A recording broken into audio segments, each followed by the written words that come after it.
Next topic है वो है स्मॉल फाइनेंस बैंक्स और पेमेंट बैंक्स, इनके बीच में क्या डिफरेंस है। ये एक सिमिलैरिटी है कि दोनों बैंक्स जो हैं बेसल 3 नॉर्म्स के अंडर बनाए गए थे।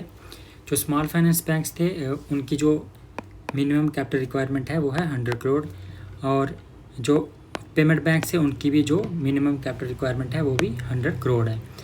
जो स्मॉल एंड फाइनेंस बैंक्स हैं, जो स्मॉल फाइनेंस बैंक्स हैं वो 2016 में स्टार्ट किए थे, और इनका पर्पस क्या है, जो सेविंग एंड स्मॉल बोरिंग्स के लिए बनाए जाते हैं।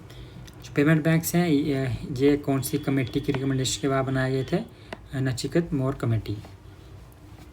कौन कौन से एरियाज़ में ये बनाया जा सकता है, यहाँ पे आरबीआई डिसाइड करती है कि ये कौन सी कहीं कहाँ खोला जाएगा, और जो पूरा जो भी प्रेफरेंसेस होंगी सिलेक्शन की वो कौन करेगा, आरबीआई कमेटी डिसाइड करेगी। लेकिन जहाँ पे पेमेंट बैंक्स है वो कहीं भी ओपन किए जा सकते हैं, इस पर कोई रिस्ट्रिक्शन नहीं है। नेक्स्ट पॉइंट है जो CRR, SLR, रेपो रेट और जो FDI है उसको लेके क्या इसके लिए नॉर्म्स हैं। तो जो स्मॉल फाइनेंस बैंक्स हैं उनके लिए सेम प्रोविजंस हैं जो एक इंडियन प्राइवेट बैंक के लिए है, इस पर कोई रिस्ट्रिक्शन, कोई अलग से कोई प्रोविजंस इनके लिए नहीं है। लेकिन जहाँ पे जब पेमेंट बैंक्स की बात आती है तो उनके लिए भी सेम प्रोविजंस हैं जो इंडियन प्राइवेट बैंक्स के लिए हैं, लेकिन जो सिर्फ SLR का जो उसके लिए जो कंडीशंस हैं वो अलग से आरबीआई डिसाइड कर सकती है।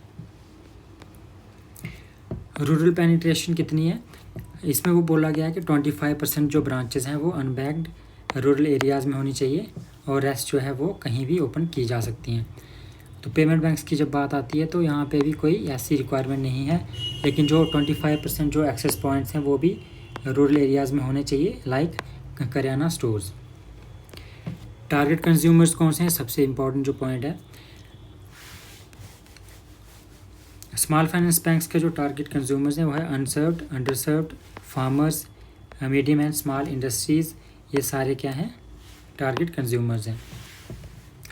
पेमेंट बैंक्स की जो टारगेट कंज्यूमर्स हैं वो हैं low income households, unorganised sectors जैसे स्मॉल बिजनेसमैन्स, और जो रिमिटेंसेस आते हैं जो माइग्रेंट लेबर्स के, और इनके जो अकाउंट्स होते हैं वो पेमेंट बैंक्स के अंदर खोले जाते हैं।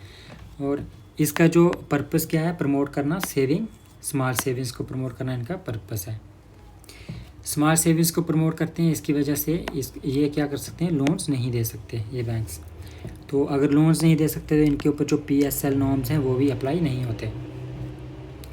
जहाँ तक डिपॉजिट्स की बात आती है तो ये बैंक्स जो हैं वो डिपॉजिट अलो करते हैं और इन पे कोई रिस्ट्रिक्शंस नहीं होती। कौन से बैंक्स, जो small finance banks.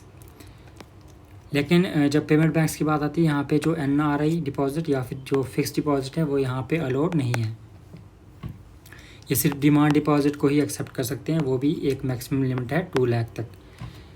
Debit cards ये दोनों बैंक्स जो हैं इशू कर सकते हैं। उसके बाद जो क्रेडिट कार्ड्स जो इंडिया पेमेंट बैंक्स, जो स्मॉल फाइनेंस बैंक्स, वो यहाँ पे डेबिट कार्ड्स इशू कर सकते हैं, लेकिन यहाँ पे जो पेमेंट बैंक्स हैं वो नहीं कर सकते इशू, क्योंकि यहाँ पे ये लोन ही नहीं दे सकते।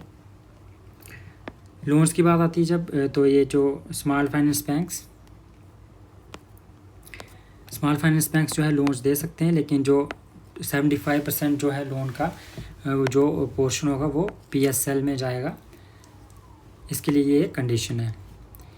यहाँ पेमेंट बैंक्स लोन्स नहीं दे सकते क्योंकि यहाँ पे इसी लोन्स दे ही नहीं सकते, क्योंकि एक स्मॉल फाइनेंस जो सेविंग्स के लिए सेविंग को प्रमोट करने के लिए बनाए गए हैं, और इसीलिए इन पे PSL नॉर्म्स भी अप्लाई नहीं होते, क्योंकि ये लोन्स नहीं दे सकते।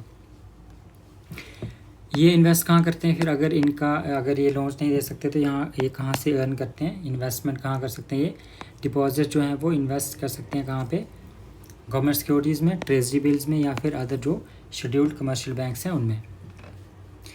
ग्रोथ के क्या इनके लिए स्कोप है, after 5 years can become universal commercial bank if RBI is satisfied. अगर RBI सेटिस्फाइड है तो 5 साल के बाद इसको प्रमोट करके यूनिवर्सल कमर्शियल बैंक बनाया जा सकता है।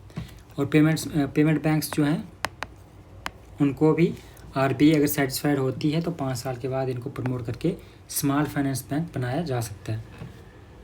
यानी जो पेमेंट बैंक्स हैं उनको पहले स्मॉल फाइनेंस बैंक बनाया जाएगा और उसके बाद ये यूनिवर्सल कमर्शियल बैंक बन सकते हैं। Both can sell mutual funds, pensions, insurance policies with approval of respective regulators.